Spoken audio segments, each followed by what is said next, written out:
manusia nanti ketika mereka dihisab oleh Allah itu dibagi menjadi dua. Ahlul afiyah, ahlul musibah. Ahlul afiyah itu siapa? Orang yang jarang diuji dengan sakit, orang yang jarang mendapatkan ujian dalam kehidupan, jarang mendapatkan kesempitan. Namanya apa? Ahlul afiyah. Ada yang kedua, ahlul musibah. Ahlul musibah itu siapa? Orang yang hidupnya banyak sakitnya, banyak ujiannya, kesempitannya, kesulitannya. Itu namanya ahlul musibah. Ya. Ketika mereka dihisab oleh Allah Subhanahu wa taala, Allah kemudian menyampaikan bagi dua, ahlul afiyah dengan ahlul musibah. Kemudian Allah berfirman, "Uhsub."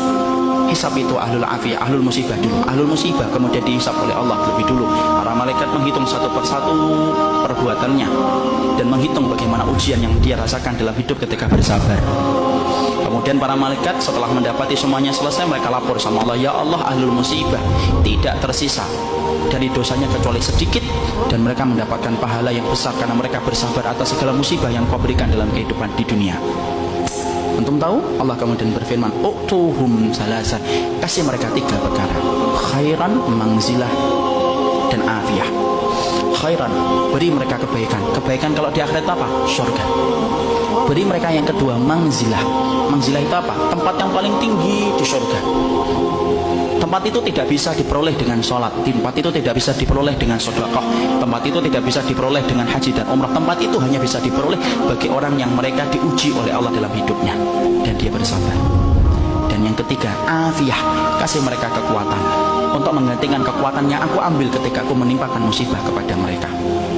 Maka ketika mereka dinaikkan ke tempat yang tinggi, ahlul afiyah, sebelum dihisab mereka mendongakkan kepala saking tingginya mereka. Dan ketika mereka melihat kedudukan ahlul musibah semacam itu, mereka sebelum dihisab berkata kepada Allah, "Ya Allah, kalau kami ngerti di balik setiap ujian seberat ini Engkau mengganti setiap kesulitan mereka, tolong ya Allah hidupkan kami lagi, lalu kasih kami ujian, potong-potong daging kami, daging-daging yang kecil, kami sabar untuk merasakan itu sampai mati, supaya kami mendapatkan tiga yang Kau janjikan kepada ahlul musibah saudara-saudara kami."